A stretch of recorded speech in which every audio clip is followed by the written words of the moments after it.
도대체 왜 이렇게 당뇨가 우리한테 이 노화란 사람의 나이가 들어가면서 나타나는 생체의 표현. 장염은 소화에서 발생하는 세균성 감염 중에서 가장 납니다.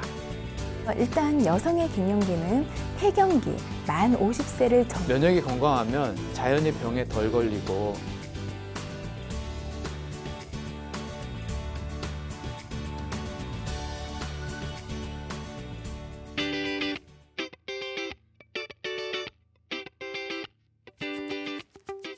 안녕하세요. 건강보감 한의사 박경숙입니다.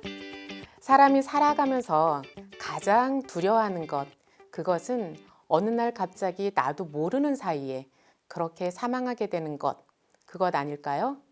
우리가 갑자기 사망하게 되는 가장 주된 원인은 협심증이나 심근경색과 같은 그런 심혈관 질환 아닐까 생각하는데요. 오늘 강의는 협심증과 혈관 건강에 대해서 알아보는 시간 갖도록 하겠습니다. 협심증이란 무엇이고 협심증의 증상들은 무엇이 있는지 자세히 알아보고 그 협심증을 예방할 수 있는 방법까지 생각해 보는 시간 갖도록 하겠습니다. 그럼 오늘 강의 협심증과 혈관 건강 시작하도록 하겠습니다.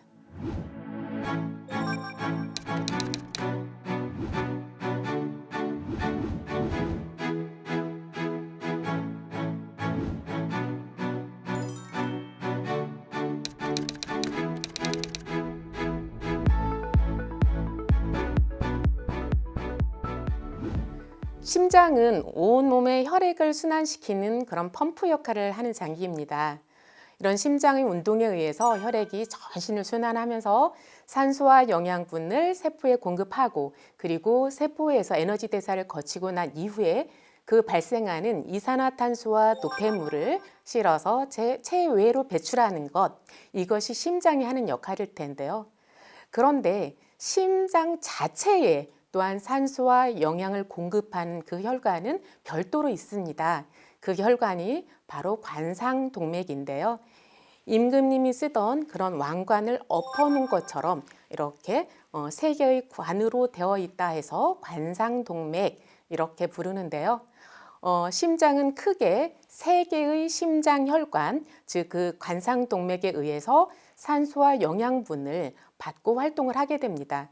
이 관상동맥의 가장 안쪽에 있는 그 혈관 내벽은 그 내피세포로 둘러싸여 있는데요. 이 내피세포가 건강한 경우에는 그 혈관 확장과 혈전 예방에 관여하는 그 산화질소의 분비가 원활하게 일어나면서 동맥경화증이나 혈전 등으로 인한 협착 또는 폐색 이런 것들이 잘 일어나지 않도록 구성되어 있습니다. 그러나 심장에 혈액을 공급하는 이 관상동맥에 지방과 염증세포 등이 혈관 내벽에 이렇게 달라붙다 보면 그 혈관 내벽이 지저분해지고 염증이 생기면서 그 내피세포가 손상되고 이 내피세포의 기능이 떨어지다 보면 산화질소가 급감하면서 관상동맥 안을 흘러가던 그 혈액 속에 포함된 혈소판이나 그 대식세포가 활성화되면서 만성적으로 동맥경화증이 진행이 되게 됩니다. 그리고 이에 더하여 그 죽상경화반이 그 파열되면서 급성으로 혈전증이 생기기도 합니다. 이렇게 동맥경화증이 생기고 또 그 죽상경화반이 떨어져 나온 그 혈전이 돌아다니게 되는 혈전증, 그리고 혈관이 갑작스럽게 수축을 하는 이런 원인 세 가지에 의해서 그 관상동맥 중에 어느 한 곳에서라도 급성이나 만성으로 협착이 일어나는 경우 심장의 전체 또는 일부분에 혈류 공급이 감소하면서 그 산소 및 영양 공급이 급격하게 줄어들게 되고 그래서 심장 근육이 2차적으로 허열 상태에 빠지게 되면서 이제 가슴이 쪼여오는 그런 통증을 느끼게 됩니다. 이렇게 심장 혈관인 관상동맥이 좁아지면서 흉통이 일어나는 증상, 이것을 협심증이라고 부르게 됩니다. 그렇다면 협심증에도 여러 가지 유형이 있을 텐데요. 협심증을 세 가지 유형으로 나누어서 살펴보겠습니다. 첫 번째는 동맥경화증 때문에 만성적으로 협착이 되어서 생기는 협심증입니다.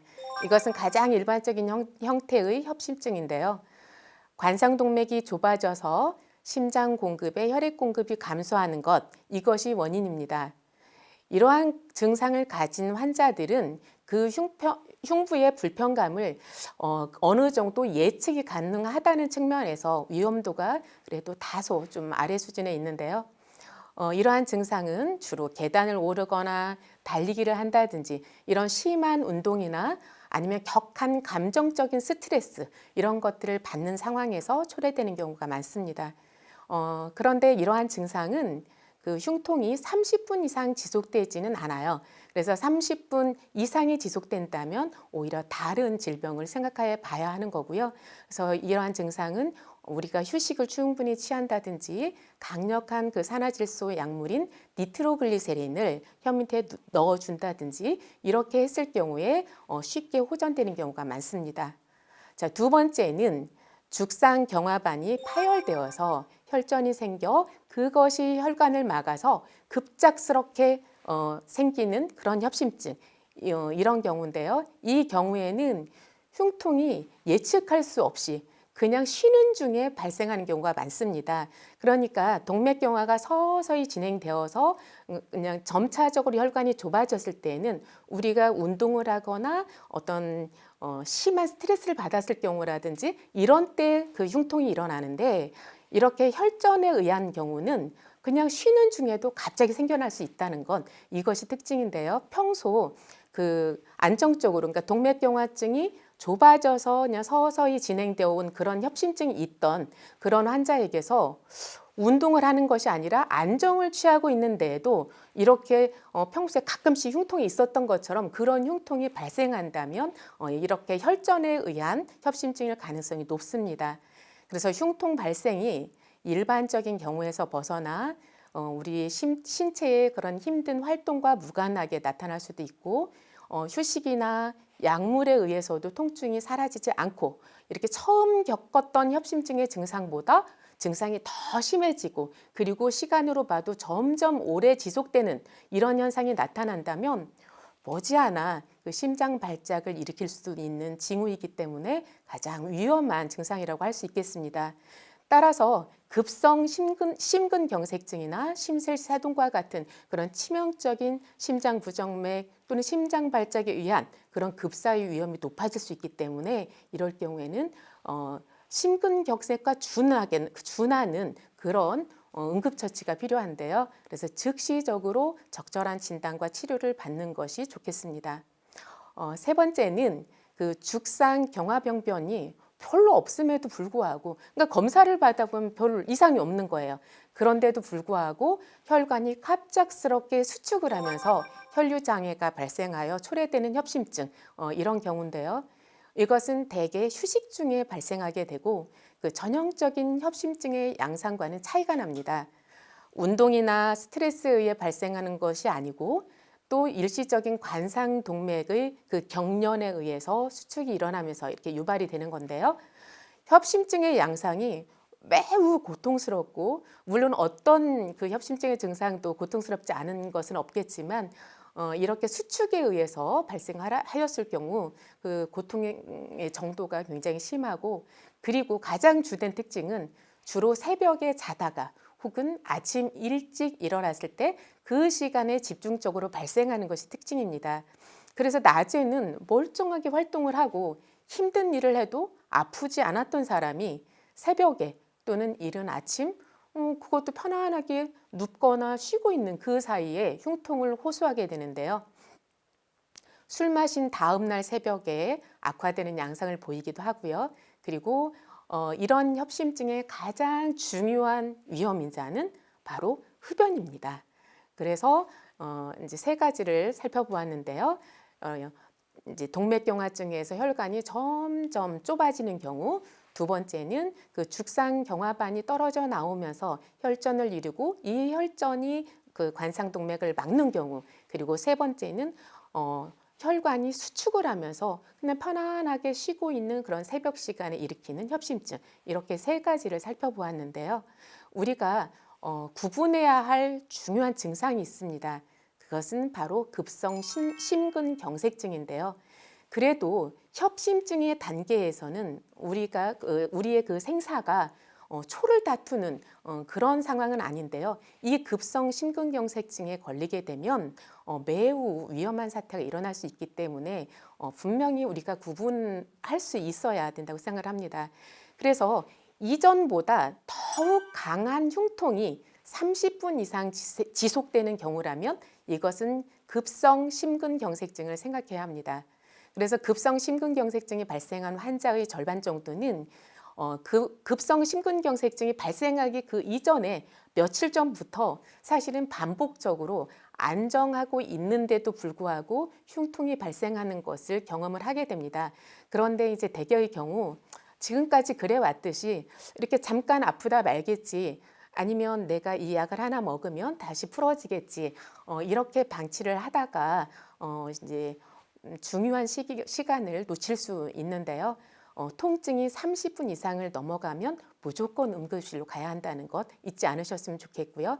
그리고 이렇게 급성 심근경색증이 발생하면 그 휴식이나 니트로글리세린과 같은 그런 산화질소 약물 이런 것들에 의해서도 통증이 전혀 완화되지 않는 그런 특징을 가지고 있습니다. 오히려 통증이 점점 악화될 수 있고 식은땀을 흘리거나 기운이 쭉 빠지거나 이런 현상까지도 있을 수 있습니다. 그래서 이런 경우에는 그냥 망설임 없이 무조건 119를 부르고 이렇게 응급치 처치를 하는 것이 필요한 상황이라고 할 수 있겠습니다. 이렇게 잠깐의 어떤 가슴 통증으로만 그치는 것이 아니라 우리의 생사를 갈라놓을 수도 있는 협심증, 이 협심증을 유발하는 그런 위험인자들은 무엇이 있는지 살펴보겠습니다. 그 위험인자의 첫 번째 원인은 바로 고령입니다.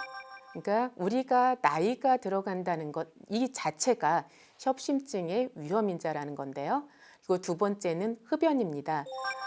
안정시에도 혈관이 수축을 하면서 협심증을 일으키는 가장 주된 원인이 흡연이라고 말씀드렸죠.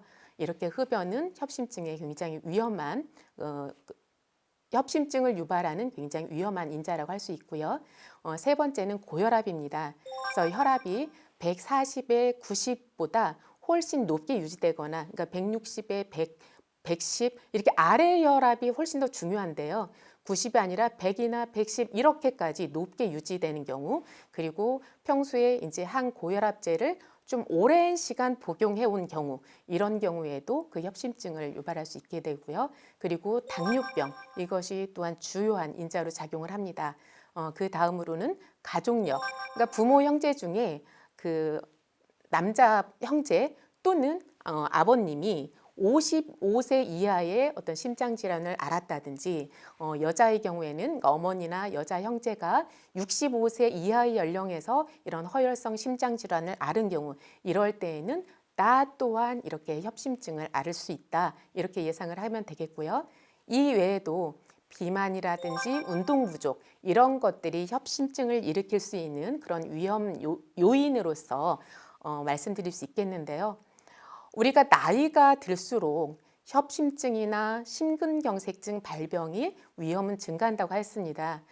이렇게 나이 자체가 위험 요인인데 거기에다가 다른 위험인자, 즉 고혈압, 당뇨병, 그리고 고지혈증, 흡연, 가족력 등 이런 다른 위험인자가 동반되어 있거나 아니면 협심증의 전형적인 증상이 일어날 경우, 이럴 때는 반드시 이에 대한 관리 및 치료가 중요하다 하겠습니다. 나이가 들수록 협심증이나 심근경색증의 발병이 증가하는 것은 그 혈관의 구조적 그리고 기능적 변화에 기인하게 되는데요. 즉 연령이 증가하면서 그 혈관의 내피 세포에서 분비하는 그 산화질소의 분비가 급감하면서 혈관은 딱딱해지고 탄성을 잃어가게 됩니다. 그러다 보니 확장 능력도 감소하는 등 이렇게 혈관에 변화가 발생하게 되죠. 이로 인해서 혈관 질환의 위험도는 훨씬 높아지게 되는 거죠. 아울러 나이가 증가할수록 심혈관 질환의 그 전통적인 위험인자인 고혈압이나 당뇨병, 고지혈증 이런 유병률이 증가하게 되어 혈관 질환의 발생 위험을 더욱 증가시키게 됩니다. 결국 혈관 자체의 노화 현상, 그리고 이에 더해진 또 다른 위험인자들의 영향이 협심증이나 심근경색증과 같은 그런 혈관 사고의 위험을 증가시키게 되는 것입니다. 우리가 나이 자체를 조절할 수는 없습니다. 내가 지금 50인데 나이가 30살, 40살로 돌아갈 수는 없습니다. 하지만 우리가 피부 관리를 어떻게 하느냐에 따라서 50의 나이임에도 불구하고 40세 얼굴인 것처럼 보일 수는 있듯이 우리가 나이를 돌이킬 수는 없어도 우리의 몸을 관리를 잘 한다면 그 혈관의 나이는 좀 더 젊게 유지할 수 있다는 그런 생각을 해봅니다. 이렇게 여러 위험인자들에 의해서 협심증이 발생하였을 때 우리 몸에 나타나는 구체적인 증상을 살펴본다면 갑자기 가슴이 답답하고 조여오는 듯한 느낌이 든다. 또는 팔 안쪽이나 턱 쪽으로, 어깨 쪽으로 심한 통증이 온다.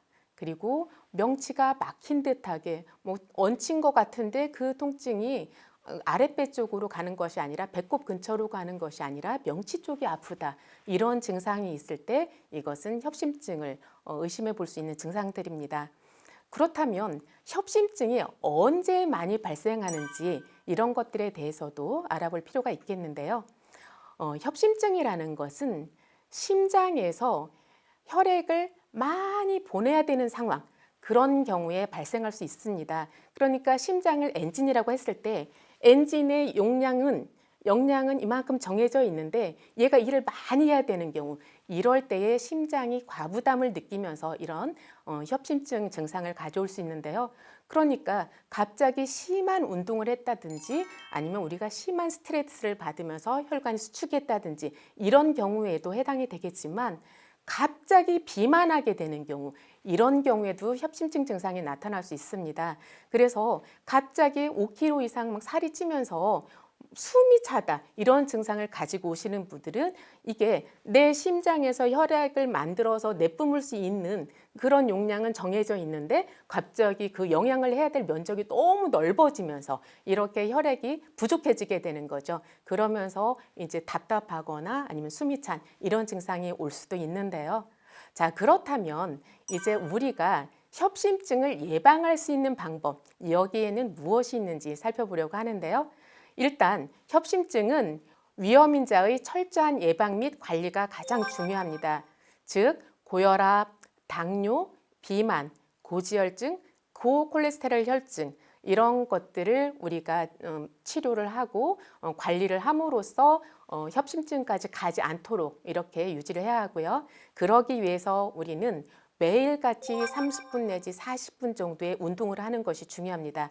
우리가 건강할 때 건강을 유지하기 위해서는 일주일에 2번 또는 3번 이렇게 운동하라고 하지만 이미 협심증이 의심되는 그런 상황까지 갔다면 매일같이 일정하게 운동을 하는 것이 중요합니다.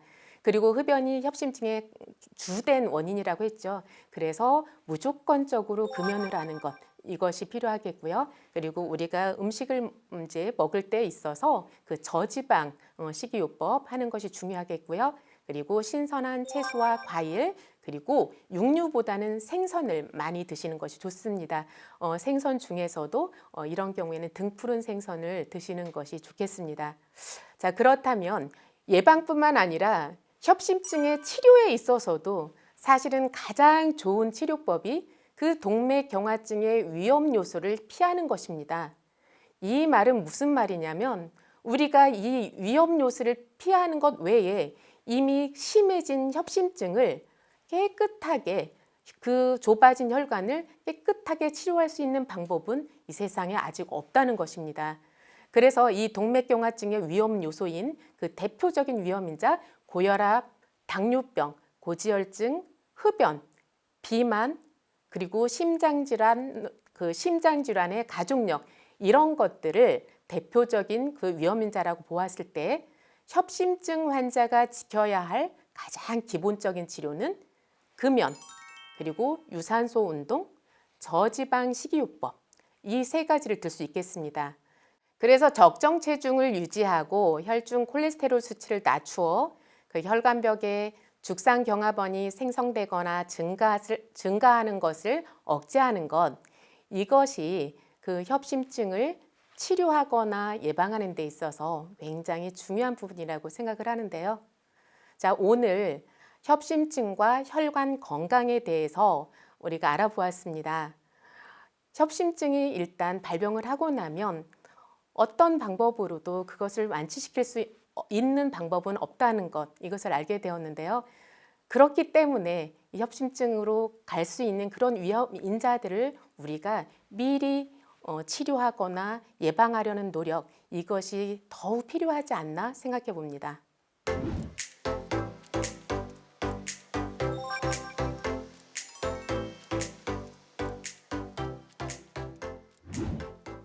건강 Q&A 시간입니다. 많은 분들이 협심증에 관하여 질문을 주셨는데요. 그 중에 이런 질문이 있습니다. 아버지께서 협심증으로 힘들어하십니다. 혹시 기름이나 씨앗 종류를 드시는 것이 도움이 될까요? 이런 질문을 주셨는데요. 일단 모든 기름은 100% 지방입니다. 고체 기름을, 그러니까 액체 기름을 고체 기름으로 만들었다가 그것을 다시 녹여서 쓰는 것, 이것만이 트랜스 지방이 아니라 우리가 모든 기름을 튀겨서 사용하게 되면 거기에서 트랜스 지방산이 생성되기도 합니다. 이 트랜스 지방산은 나쁜 콜레스테롤인 LDL을 상승시키고 좋은 콜레스테롤인 그 HDL을 감소시켜서 혈관에 나쁜 영향을 미치게 됩니다. 이 트랜스 지방산은 그 자연계에는 이렇게 존재하지 않는 그런 기름인데요. 이러한 것들은 우리가 흔히 먹는 가공식품들에 굉장히 많이 사용을 합니다. 그 대표적인 것이 튀김이라든지 과자류 이런 것들에 많이 사용이 되는데요. 그렇다면 들기름이나 참기름, 올리브유 이런 식물성 기름은 많이 먹어도 좋을까 이런 생각을 해볼 필요가 있는데요.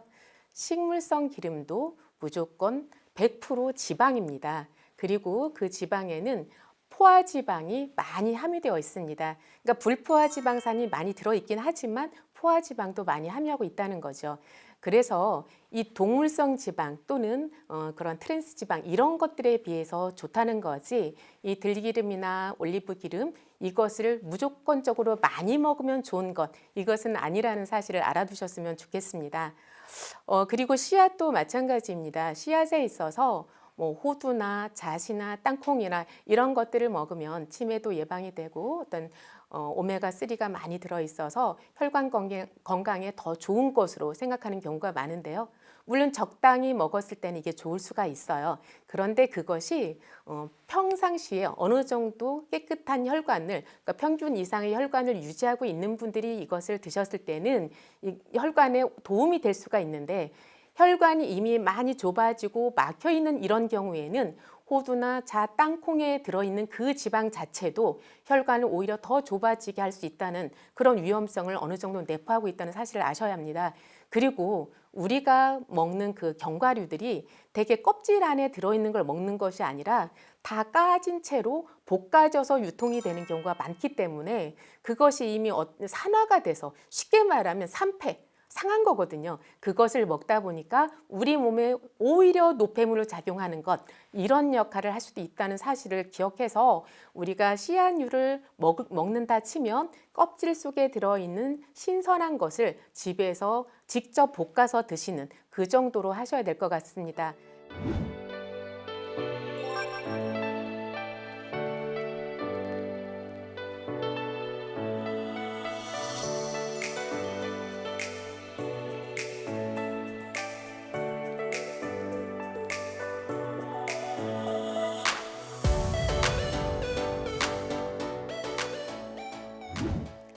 건강보감 이제 마칠 시간입니다. 오늘은 협심증과 혈관 건강에 대해서 알아보았는데요. 협심증의 가장 좋은 치료는 그 협심증을 유발하는 여러 위험 요소들을 미리 예방하거나 관리하는 것, 여기에 있다라고 말씀드렸습니다. 다음 시간에도 함께 하시면서 더 건강해지시길 바라겠습니다. 감사합니다.